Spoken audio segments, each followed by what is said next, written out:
Today I'm going to be showing you guys how to sand and smooth the Acolyte Armor to prepare it for printing. This is Big Baby Props, and I'm the Big Baby. Now the big challenge in using 3D printed parts in cosplay is smoothing out the print lines before painting. This is essential.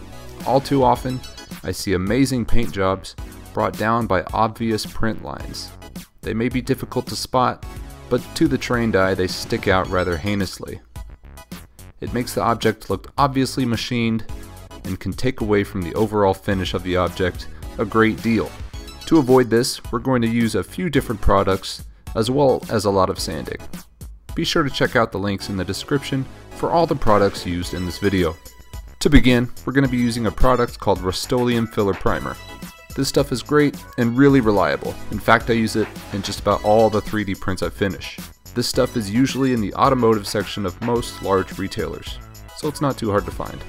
Now what makes filler primer different from regular primer is this stuff is a lot thicker and contains a liquid meant to fill in small gaps and spaces. Once the paint dries, it becomes sandable, and after it's sanded, the spaces in between the 3D printer lines will be filled and the surface should be smooth. You can be pretty liberal with this stuff since we're going to be doing a lot of sanding anyway. I aim for 3 to 4 heavy coats, but depending on the quality of your printer and the layer height, you may need more or less. Be sure to do this in a well-ventilated room with some sort of lung protection on. This stuff will really spread itself out and get everywhere and make a mess. So take it from me, don't do this inside. Filler primer is great at filling in a lot of the smaller print lines without much effort. Unfortunately, some areas have taller print lines than others.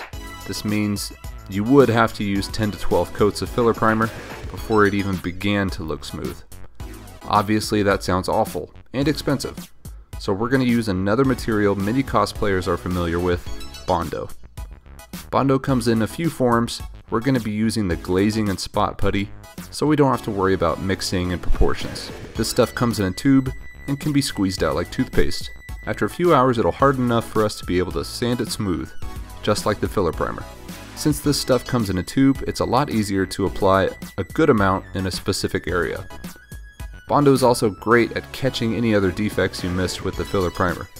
I find it best to put on a glove and apply the Bondo with your finger, working it into all the cracks and remaining printer lines.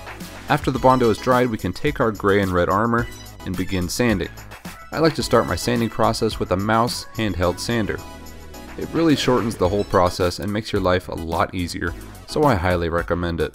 Be sure to use lung protection while doing it, since it'll kick up a lot of Bondo and filler primer dust. Use a medium grit sandpaper pad so you don't sand too far and shred the plastic underneath. I typically only do one quick pass with the mouse to get a majority of the Bondo smoothed out, then coat it in another layer of filler primer to prepare it for hand sanding. For the hand sanding, I like to start with a 150 grit pad and work up from there. After I've done a pass with the 150, I again lay another light coat of filler primer to help highlight any lines or spots that I missed. Once that layer of filler primer dries out, I'll sand over it all again with 300 grit sandpaper to get that smooth finish we all know and love.